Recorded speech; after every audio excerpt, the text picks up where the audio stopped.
This is Housebound. I'm Chris. I'm Holly. I'm Ashlynn. I'm Greg. And you're invited.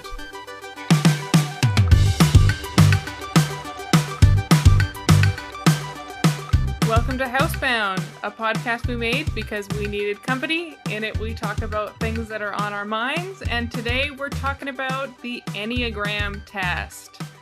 I can hear you already through the binary beats that bring my voice to your ears. But you want to know what the Enneagram Test is and what our results are to it. So we'll get to that.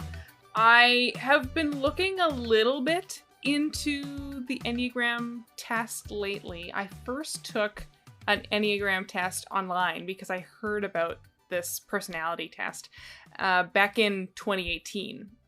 And so I'm sticking with those same results that I got back in 2018 because apparently, according to the Enneagram, your type doesn't really change over time. Maybe how you express it will, but your specific personality type is supposed to stay the same. What the Enneagram is, at its source, is it's a 9-typed personality test. So each of the personality tests is numbered from 1 to 9, and people fall across that category. The original source of the Enneagram and where it came from is unknown. Ooh, aliens. It just showed up. So they call it like the ancient Enneagram, but ancient is just a really non-specific word, so I would take that with a grain of salt.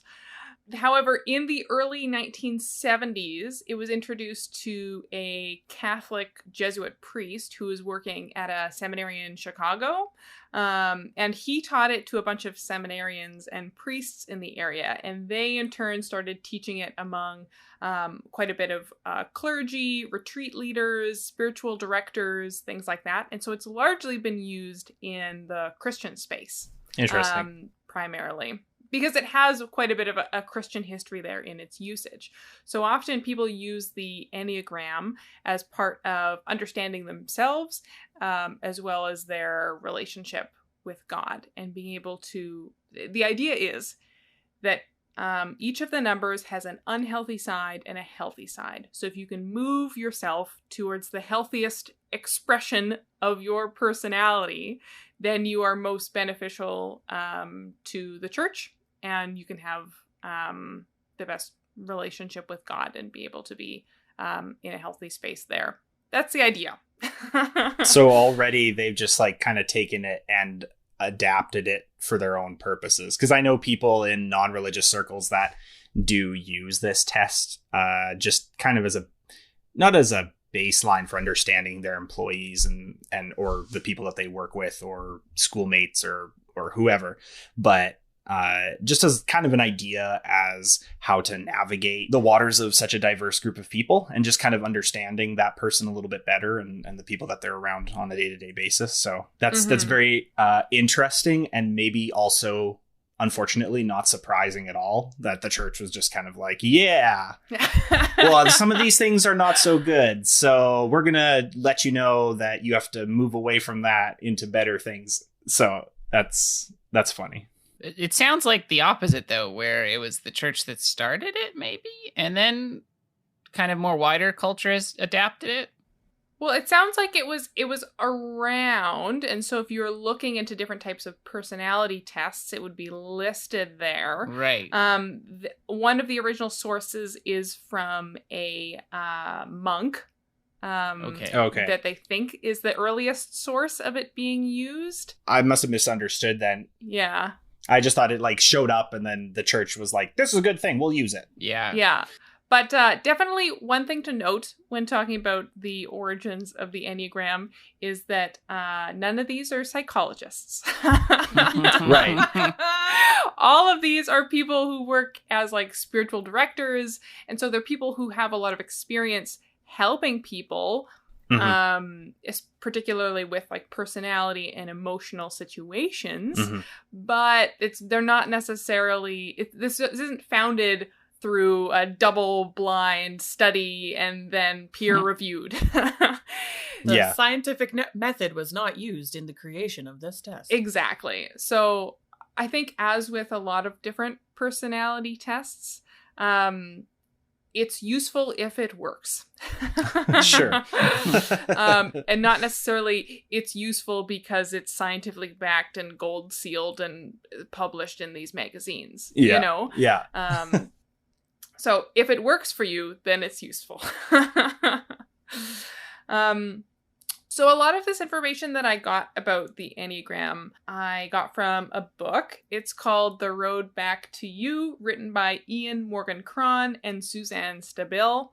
If you look up Enneagram on Goodreads, which is a website about different books, a lot of them will have like 1,000 to 6,000 reviews on them. So they've been somewhat circulated. Mhm. And then there's this one, which 37,000 views. So it is the book on the Enneagram that's used most prominently, with really good ratings, actually. And it's written by Ian is the primary writer, and he is an Episcopal priest. So that's kind of the source of a lot of this stuff. So it has a heavily Christian undertone to it. But I feel like before we dive in more, I want to know everyone's type. So we all took the Enneagram test online from this random website called eclecticenergies.com. Holy smokes. This website had like tabs at the top that was dedicated to I Ching and psyche and chakras. And as I was like looking at it, I was like, what are we getting ourselves into? And then I realized it's just like any one of those very many spiritual and wellness sites or I hesitate to say the word pushes because I know that there's people that believe very strongly in them and they feel that they embetter a person. And so it's just like any of that. It's not, you're not necessarily taking the test isn't dabbling in some kind of voodoo and determining your future and lining yourself with the central pillars of whatever. But no.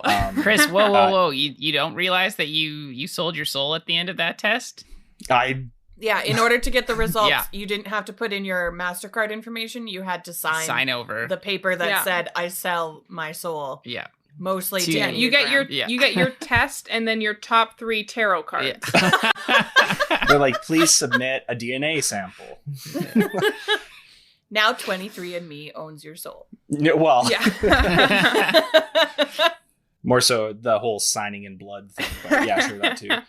Anyways, yes, let's discuss because Holly and I took the test and then I went. Then we didn't talk about it. Yeah, we just did not talk specifically. about it. I read through the results of mine and the type that they said I was and a little bit about the wing, which I guess we'll get into what the wings are down the line. But yeah, we just didn't talk about it at all. So, well, unlike the creators of this test, we are going into it double blind. Mhm. Yeah. Oh dear. All right, Chris, why don't you start us off? What was your type? Guys, this test was something else. And so as we went into the test, they gave a little warning or a pop-up that's like, you might not find that all of these results for your type, your Enneagram type, one of the 9, completely align with you, but for the most part, most of them will. And you were supposed to also answer the test not based on what you hoped you would be in the future as a person, like not something that you would aspire to do or aspire to be, but what you currently do or are, or what you have done in the past. And I think that was really good because that actually helped ground me through the test a little bit, because I constantly found myself thinking like, oh, I could do better. Yeah, I'll choose this answer instead. And then I realized, oh, right. Yeah. It has to be like today. So, well, once we've discussed this all, or if anybody knows these tests, it should be no surprise to you at all that I finished out as a type 1, which is the reformer. And the big bold text at the top of this, there's like 3 or 4, maybe even 7 paragraphs for each explanation of each type. But the big bold portion at the top of mine was perfectionists, responsible, fixated on improvement. Oh, yeah. That's Pretty accurate. Yeah, we're all laughing because that's very accurate. Yeah, well, as I was doing the test, I saw some of these answers and I was like, oh man, there's going to be one that's like leader, strong, but bullheaded and isn't afraid to hurt other people's feelings or something like that. Anyways, I don't know. What of it do you want me to read or talk about? No, I think that's good. We'll just we'll stick with that for now. So Chris is a 1, which all of the different types, particularly in the book The Road Back to You, have a title for them. And so for number 1, the title is the perfectionist of what that category is called. And then each number also has... Oh, so my website put it like nicer. They tried to make it sound nicer. They're like the reformer. They do have perfectionist as the first word of the description. Yeah. But, I know. They just tried to make me feel a little bit better about myself. Yeah, so perfectionist is kind of the idea there. All right, Holly. Okay. What was your result? Do you want the wings too? Is that important to you? We'll just stick with the core one for now. Okay. So I came out with type number 2, the helper. And in bold is helpers who need to be needed. Chris is smirking because he's like, yeah. It was pretty accurate, I think. Yeah, so it says here that 2s are warm, emotional people who care a great deal about their personal relationships, and expect to be appreciated for their efforts. You know, people who want to be loved. Yeah. Oh yeah. I would say let's give a little blurb about each one as well, because I think it just helps summarize the type a little bit. So the little blurb for mine is that people of this personality type are essentially looking to make things better, as they think nothing is ever quite good enough. This makes them perfectionists who desire to reform and improve, idealists who strive to make order out of omnipresent chaos. Mm-hmm. So it's very wordy, and there's like 7 paragraphs, and every paragraph I was reading was like, some of it was like a little bit of a blow. It was like, oh frick, what? Like, is that like is it actually that bad, or is that how I come across? But but it also did the website that we did, that you sent us, Ashlynn, also did a very good job of putting things in quotes, like they perceive this to be bad, quote unquote, and they perceive this to be good, and so then it helps you not feel crappy about yourself. It just helps you like analyze, okay, this is how I'm perceived, or yeah. So I think they did a good job in that respect. In the Road Back to You, their descriptions of each of the types, they spend a little bit of time mentioning their strengths and most of the time mentioning their weaknesses. Oh no. Because the things, generally people know the things that they're good at. You know where you excel, but how a personality type can usually help you is by knowing the areas that you could improve on.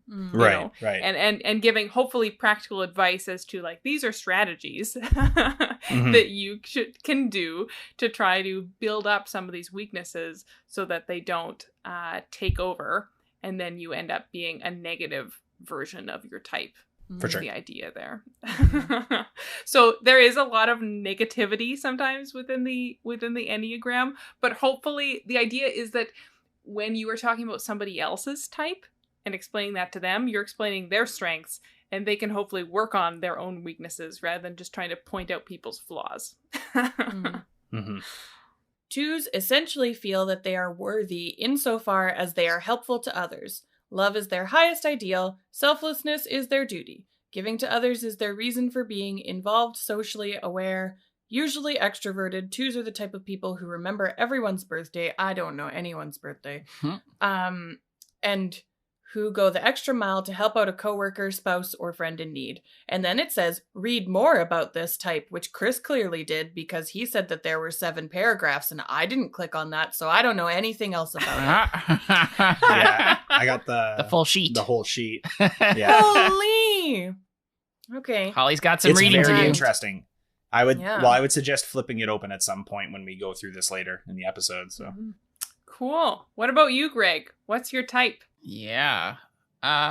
So when I did the test, I had 2 types that were very, very close. I had done the test previously, and so the one that it spat out, Ashlynn was like, I'm pretty sure you were higher than that before. And so I did the other variant of the test, and it made things a little bit more clear. So initially what it had said was that I was type 5, the investigator. So thinkers who tend to withdraw and observe. But really, in actuality, I am a type that tends to, it says males in this type tend to think that they're a type 5. Oh, that's and interesting. so that's, so it says type 9 was what I got, which is the peacemaker. So the little blurb is like keeping peace and harmony. 9s essentially feel a need for peace and harmony. They tend to avoid conflict at all costs, whether it be internal or interpersonal, as the potential for conflict in life is virtually ubiquitous. The 9's desire to avoid it generally results in some degree of withdrawal from life, and many 9's are in fact introverted. Other 9's lead more active social lives, but nevertheless remain to some degree checked out or not fully involved, as if to insulate themselves from threats to their peace of mind. So, and the funny thing is, my middle name is Mongolian, and it actually means peacemaker. So there you go. Oh, it was accurate. Cool. It's your namesake. It's my namesake. I don't know if my parents took the test ahead of time or what, but anyways. Greg Mongolian Rhymer. Ha ha ha. Funny. So, like I said, I took this test back in 2018, and I'm sticking with my results from back then because apparently they don't change. And I would feel that Because it's I pretty prefer them. accurate. Yeah. So when I took the test, my result was an Enneagram Type 3, which is the achiever. And so people, Type 3s tend to be focused on the presentation of success and to attain validation. Whether or not they're actually successful is a totally different question, but they tend to present themselves that way regardless. Interesting. So they need to be validated in order to feel worthy. They pursue success and they want to be admired. They're frequently hardworking, competitive, and highly focused in the pursuit of their goals. Whether their goal is to be the most successful salesman or the best looking woman in their social circle, they're often self-made and usually find some area in which they can excel and thus find external appreciation, which they desperately need. So it's that need for approval from other people. So I see there's some sort of similarities here between the Type 3 and the Type 2 of Holly there, which they're right next to each other on the Enneagram circle there. Whereas Holly's is the need to feel loved. This is the need to feel admired. Or like looked up to. Yeah. They need to feel that other people view you as successful there. So yeah, that's mine. Type 3, the achiever. All of our tests also came with wings on the side, so we might touch on those a bit later, but I want to stick right now just with the primary results. I just have to say that I'm really glad we all got different types. It wouldn't have been bad if we hadn't, but it makes it so much more interesting because it's just cool being able to hear 4 different examples rather than 1 and 3 of the same kind. So that's one of the interesting things about the Enneagram. I looked at one of the websites that does Enneagram tests for free, and they have posted their results of what women and men, how they distribute across the different 9 numbers, and it's shockingly even. Yeah. Cool. So the most popular one is a 9. The least popular one is a 5, but there's not a whole lot of difference in the percentage. So it seems like people are fairly well spread across, which is, I think, the sign of a well laid out personality test that's not just grouping a bunch of people in one area. Yeah, yeah, fair. for sure. And also it speaks to, like, we all find things about each other and in each other's company that is very common, like shared interests and stuff. And we know that we have differing interests and different opinions on things, but it's really interesting to see that we are all at least according to this non-officially created test, that we are all different, that we're all different people, we're all unique people. So The interesting thing about this book, The Road Back to You, is for each of the types, it gives a list of what it's like to be this type. So usually a series of like I am statements, where if you connect with those, that's likely your type. But then at the end of each of the chapters, it gives 10 paths to transformation. Oh boy. Which sounds very overly spiritual. But essentially what it is each of the types has what they choose to call it in this book is a deadly sin. But in essence, it's just something that you might struggle with in this personality type. Okay.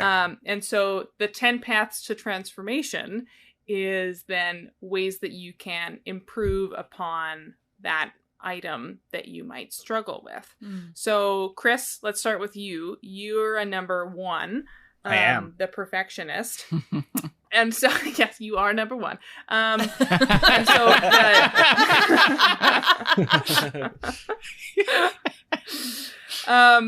the deadly sin, quote unquote, that's associated with that one is anger.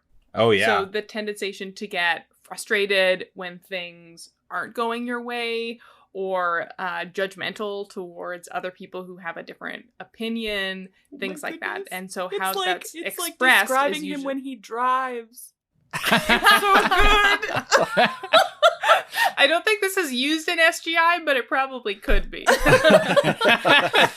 Yeah, no, there's a whole paragraph on my explanation talking about how as a 1, we, and I'll say we because there's more than just me that has typed as a 1 in the world, but we tend to feel guilty about the anger. Like the anger is that bad emotion or that deadly sin, and that we do strive to do things for the better good and to like be good and come across as good people. Like we have the good intention behind it.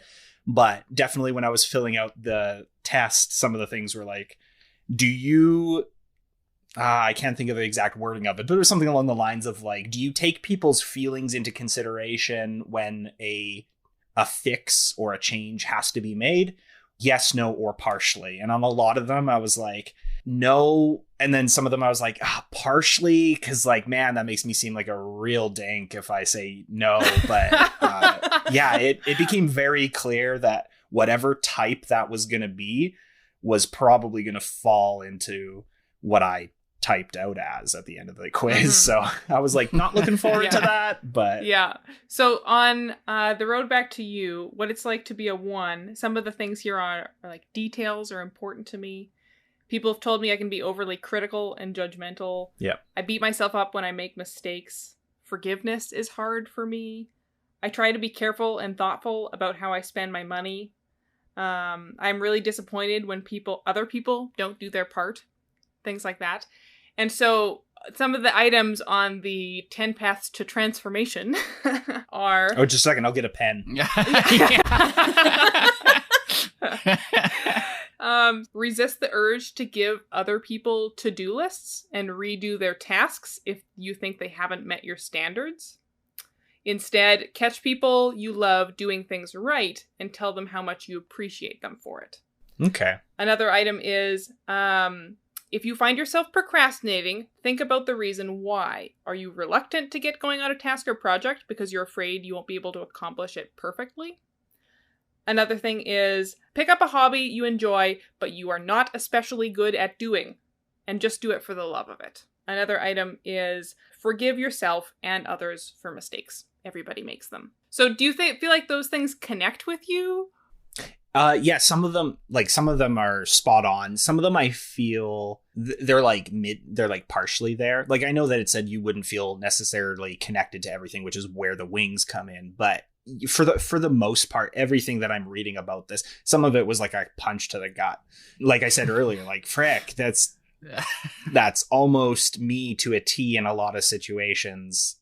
And I immediately thought of it as a bad thing. But again, like I said, the website tried to do a pretty good job of steering you away from having negative outcomes. So it's mostly just me realizing or confronting things about myself that I don't like and realizing I have to change them. And you could not like things about yourself that aren't negative. You could just like things that you perceive as negative. And so that doesn't necessarily mean everybody has that bad view or that other view of you. But yeah, it was it's pretty accurate. I'd say it's pretty accurate.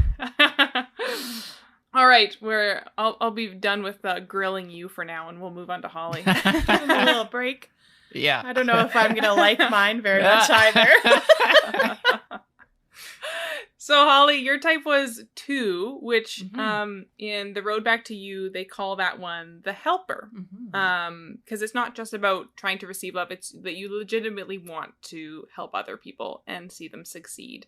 So some of the things on what it's like to be a 2 is I am a great listener and I remember the stories that make up people's lives. I mean, we've already talked about your memory, so maybe not so much the second half, but we'll go with the first half. It's actually quite interesting, though, if you talk to me about somebody's story or even a movie or something like that, I remember those significantly more than my own life. Like, my own life doesn't matter very much, but knowing a story that was important to somebody else.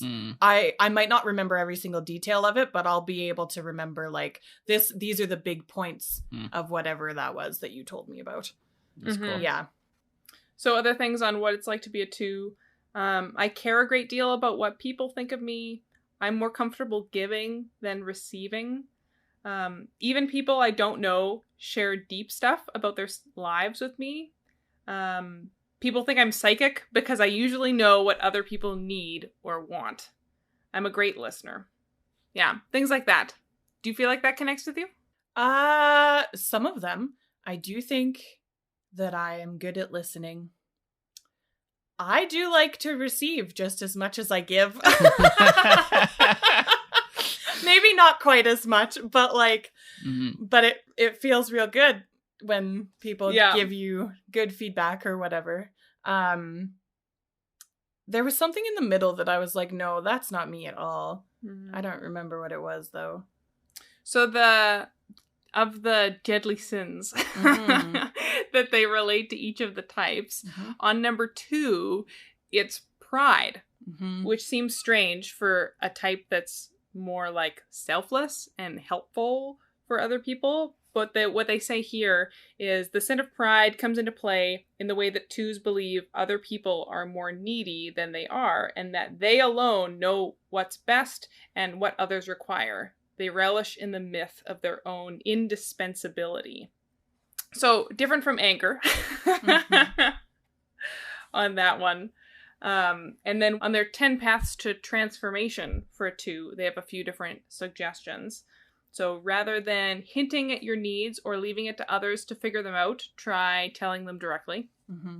When the urge to rescue or help overwhelms you, ask yourself, is this mine to do? And if you're not sure, talk it over with a trusted friend.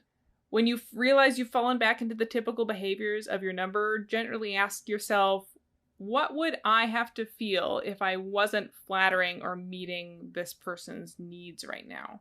And whenever possible, perform acts of anonymous service. Do you think that connects with you at all? Yeah, like some of them do. I think so. My wings are balanced on either side of me. And I don't know how common that is or not, but there are some of these things that definitely counteract in the wings, counteract what my actual core type is. And the scores that I got for my wings were also quite high. And so it's interesting, like the sin of pride, I definitely know that I struggle with pride, and I definitely am like, no, I know what you're thinking, and this is what you need. And that's a problem. And some of the things that you said that are like things to do, I've already noticed in our marriage that I have to do. I can't just think that Chris is going to know what I want or need. And I have started, well, even years ago, I started saying exactly what I need or this is what I want. When I actually have a want or need. That doesn't apply to food because I don't ever know what I want to eat. Who does? Who does? Yeah. But yeah, definitely some of them are very typical for my life, for sure. Yeah. Are you a fellow creative and you're asking yourself, where did they get that absolutely banging intro music for their podcast? Because you want some for your own project? Well, we found it on Soundstripe, a royalty-free music licensing site with thousands of songs and updates to that library nearly each week. Even better than their high-quality content is their sound effects and stock video libraries that they've just added. And better still, you can get 10% off your first subscription when you use our coupon code Housebound10. That's Housebound10. That's it. Check out all that Soundstripe has to offer today by heading to soundstripe.com or clicking the link in the description. Happy creating! Cool. Well, we'll move on to Greg. So, Greg, are you going with number 9 as what you think is your type? Yeah, I'll go with number 9. It's interesting. I'll have to hear what the weakness is and see how it relates. But it was interesting listening to Holly's because I was like, there's definitely some of those tendencies, and even in my own self that I'm like, that's probably a part of it too. So, but I think what my was wing your is different, other type that you got either a few years ago or whatever? So type 9, I think, is what I got a few years ago, and then type 9 was what I got when I redid the test a second time this week, but type 5 was what it originally had spat out, but it was like super close to type 9. So yeah, just curious. Yeah. So on the list of what it's like to be a 9, there's a number of different things, but just a few of them are I'll do almost anything to avoid conflict. I tend to procrastinate. People seem to want me to be more decisive. I often choose the path of least resistance. I find routines at work and home comforting, and I feel unsettled when something throws them off.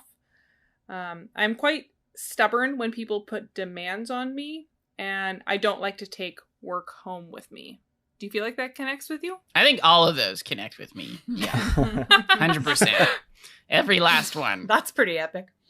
Yeah. And then for the deadly sin of the 9, they list it as sloth, which I think is really interesting. Yeah. It's my spirit animal. Deadly spirit animal. Deadly spirit animal. Just a short fact about sloths. Their suicide rate is actually quite high because they move so slow that they will let go of a branch with one arm. Oh yeah. Sorry, accidental suicide rate, to be clear. Yeah. They will let go of a branch with one arm and not be fast enough with the other arm, and then have let go of the branch with all of their legs, and then they will fall to their deaths. Yeah. Just an interesting tidbit. Yep. I will hopefully not fall into that pattern. So what it says here is that for 9s, sloth has to do with a desire to not be overly bothered in life. They literally don't want life to get to them. 9s are slothful when it comes to fully paying attention to their own lives, figuring out what they want in life, chasing their dreams, addressing their own needs, developing their own gifts, and pursuing their calling. So do you feel like that connects with you? Sorry, I got distracted. Can you read some of that again?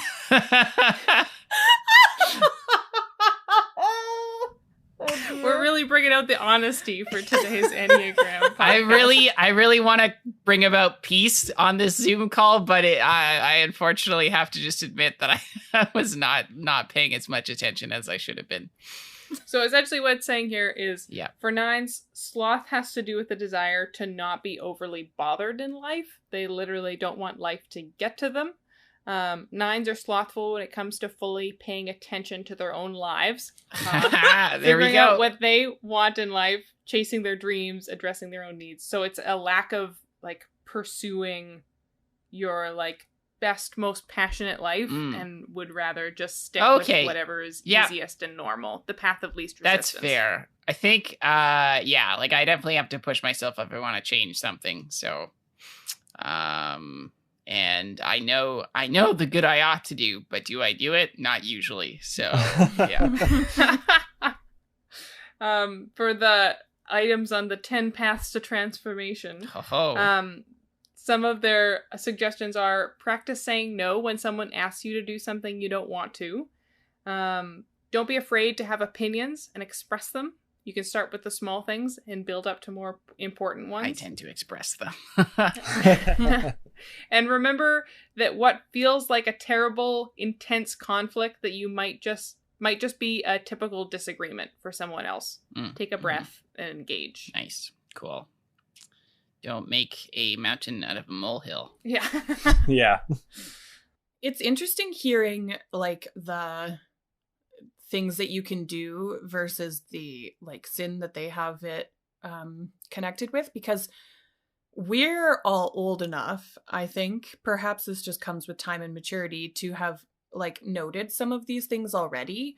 And so like, for instance, for Greg, those things that it suggested you do, I feel like you do them all three of those things were things that like, you don't mind sharing your opinion, or like if there is an argument, I don't think that you're panicking or something, you know, it's a take a breath and or whatever. But and I think that might be why there are some areas of the description that we feel less connected with, because we're already working on those those kind of aspects of ourselves. No, that's fair.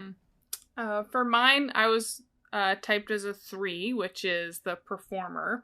And so some of the things that it's like to be a 3 is I'm a world champion multitasker. I'm competitive to a fault.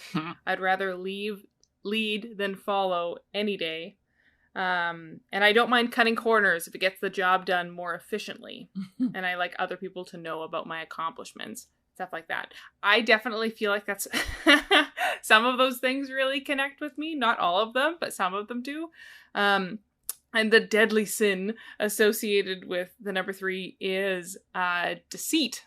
And that's because 3s will sometimes cover over or twist the truth about parts of their lives where they're not necessarily the most successful, in order to still be getting that affirmation from other people, and for other people still to look up to them. And so they'll tend to glaze over parts of themselves that aren't successful in order to keep that persona alive, which can be really harmful, because sometimes there's a lot of 3s in leadership because they like leadership, and then you aren't leading authentically because you're faking this like a level of achievement and happiness in a position where maybe you're not achieving a whole lot, or you're not happy. And so it gives as recommendations on the 10 paths to transformation: material success and being real are not mutually exclusive. Success is great if the person responsible for it is the real you. Don't wait until you have an affair or become an alcoholic or the youngest person in your family to have a heart attack before asking the question, who am I? If not, I'm not my persona. Do it now. Take a vacation and don't bring work with you. Take an inventory of who and what gets sacrificed while you're frantically racing to cross the finish line. Spouse, kids, health, and friendships. So things like that. I think that is, some of that is true for my life. But what's really interesting is that I am currently unemployed. And I find that incredibly challenging. And I don't like talking about it. It takes a lot for me to bring it up with other people, or when they mention like, how's the job search going? I don't like answering that question, because I know I can't answer it in a way that makes me feel happy about it or makes me look successful. I find it really, really challenging. Yeah. Especially when I go online on LinkedIn and go check out all my coworkers that I used to have and see what jobs they're in now. I get so sucked into comparing myself to their levels of success. And complaining about that. Even if I know some of them in the jobs that they have, and I know some of them are not happy with their jobs.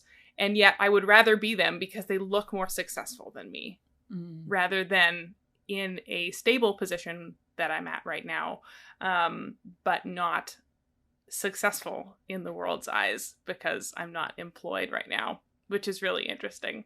So I think some of that deceit can sometimes come through in just wanting to come off a certain way, even if that's not the truth. That's kind of irregardless. So depending on the test that you take, whether it's online or by reading a book, some of these tests will offer this thing called wings. And so what a wing is the Enneagram is kind of shaped sort of like this star circle thing. And so a wing is a number on either side of your number that would be most similar to you. And so it's generally the side of your number that you're leaning towards. That's your wing. And for the sake of the circle, the 1 and the 9 are next to each other. So the wings, sometimes they can play an effect as far as something you're leaning towards, but not all the time. So, Chris, what was your wing? If I understood the results correctly, I think it talked about the potential of leaning, like you were saying, to one side or the other. And Holly even mentioned being kind of balanced on either side. So I'm not sure how that would affect it. But the ones closest to the type 1 are type 2 and type 9. And so my full result was type 1 wing 2. So I'm reformer or perfectionist, whichever test gives you what title. But then Holly's type is my wing. So if I understand it correctly, I have elements of that might influence or supersede some of the observations of the type 1. Yeah. I was balanced is what it gave me. So right in the middle of my type. So I'm a helper, but I'm a little bit Chris and a little bit Ashlynn. That's a good way to put it. And for myself, it looks like I am a peacemaker, but then I have a bit of the reforming side. So similar to Chris. That number 1. Yeah. Yeah, that type 1. And mine was a number 3 wing 4. And 4 is a type that we haven't specifically talked about yet. But the 4 is called either the romantic or the individualist. Okay. They're identity seekers who feel unique and different. So people of this personality type tend to build their identities around their perception of themselves as being somehow different or unique. They are thus self-consciously individualistic and tend to see their difference from others as being both a gift and a curse. A gift because it sets them apart, and a curse that it seems to separate them from simpler forms of happiness that seem easily accessible to others. So I'm not sure, for myself, I'm not sure how much I actually connect to the type 4 all that much. I can see it, though. Yeah, I can see little bits of it, too. But you're right. It's a wing. It's not supposed to be dramatically influenced. Yeah. So I can see it in the sense that before lockdown, like, your ideal was like, let's go do something outside this house and not be that normal couple that watches Netflix, so, or whatever, right? So yeah, I think there's probably some parts that play into it. I definitely leaned more to the 4 than to the 2. But in the Enneagram test that I took, it gave my next likely number actually was the 6, which is called the loyalist. So it's conflicted between trust and distrust. People of this personality type tend to essentially feel insecure, even though there's nothing quite steady enough to hold on to. At the core of the type 6 personality is a type of fear or anxiety, and this anxiety has a very deep source and can manifest in a variety of different styles, making 6s somewhat difficult to describe and type. But the description that they had in the book, that I sort of connected to a bit, but I think 3 wing 4 is probably the closest to where I would see myself. So we've gone over all these results. We've gone over what your type is, what your wing is, what your deadly sin is that's attached to each of these things. There's some things that we connect with. There's some things where it's like, well, maybe not so much, or this is something that I've already worked on in the past and am successful in, and so it's not something that I struggle on. Mm-hmm. So with these sorts of personality tests, whether it be Myers-Briggs or the Enneagram or what color are you on BuzzFeed, whatever it is, with these personality tests, do you think they're helpful? Should more people do this? I don't know. This has been more insightful than other ones that I've taken. Probably because you have a whole book that goes along with it. And it gives you suggestions about what to actually do about some of the flaws of your type, of your personality. Because other ones that I've taken them and it's told me things that I already knew about myself because I answered the questions and that's what gave it the answers. Yeah. And then I was like, great, that was interesting, but it doesn't really change my life. But having tips and tricks that I can do to make sure that I don't fall into the pitfalls of my personality is a lot more helpful. Like, I can go forward knowing that I am choosing to do the right thing by being like, this is what I need now. Instead of being like, guess what I need? Yeah. With my workplace, what we've done is I think it's the Myers-Briggs one that spits out like 4 letters. So like you're an INFJ or whatever. And I think that it was interesting to kind of see where everyone else landed. But at the same time, I feel like to define people by 4 different letters was actually a lot more complex and hard to remember what people were. Whereas I like this one because it's kind of like just sort of one word. This is sort of that type. So reformer or peacemaker or whatever like that. I think that's helpful in terms of, okay, it's a little easier to kind of categorize. So even when hearing about other people's types, because the point of doing it at work was so that you can kind of work together better with other people and by knowing what they are. But like, I don't remember what they are and what that means, you know? And so, whereas at least this is a lot more like gets to the point. So I think that's helpful. And then, yeah, I would agree that kind of knowing where your weaknesses are helpful. And I'm always the kind of person that's like self-reflecting, and I feel that is helpful for myself, and I feel that those who don't self-reflect, it would be helpful if you do that more. So yeah. I think it is interesting. I would maybe recommend that people do it just because like Greg was saying, it's a little bit more concise than some of the others.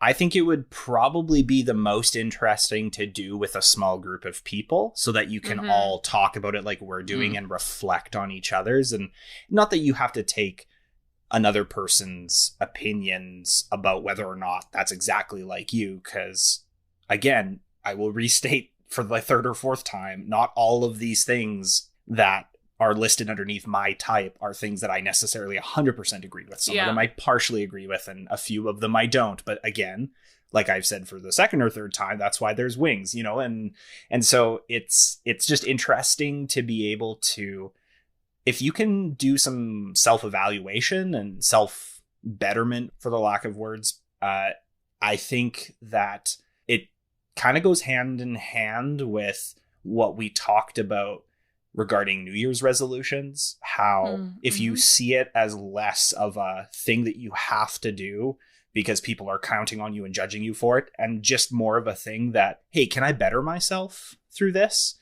Then that makes you more open and willing to attempt it and to keep with it and to stick with it and to grow yourself and to mature.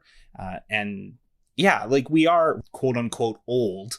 Like we're not teenagers taking this test. So we've identified things about ourselves that we've seen in this test. And I dare say other people have identified things, both good and bad, about ourselves that we probably have seen in these tests. So, but I wouldn't worry about it. I wouldn't stress over the results necessarily. But I do think that it's a fun thing to do. It's an interesting thing to do.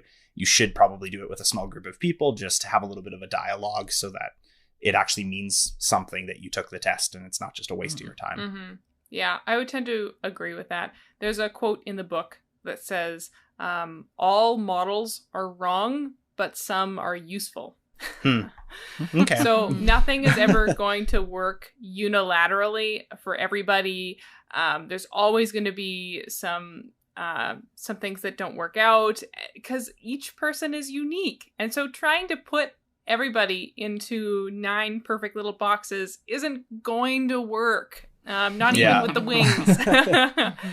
But what I like about this personality test is it doesn't drive you to pick a personality and then kind of stick your flag in that flagpole and wave it around, go like, I am this and this is the best. Which sometimes I can find personality tests do where it's like, oh my gosh, I'm such a Hufflepuff, like Hufflepuffs for the win or whatever.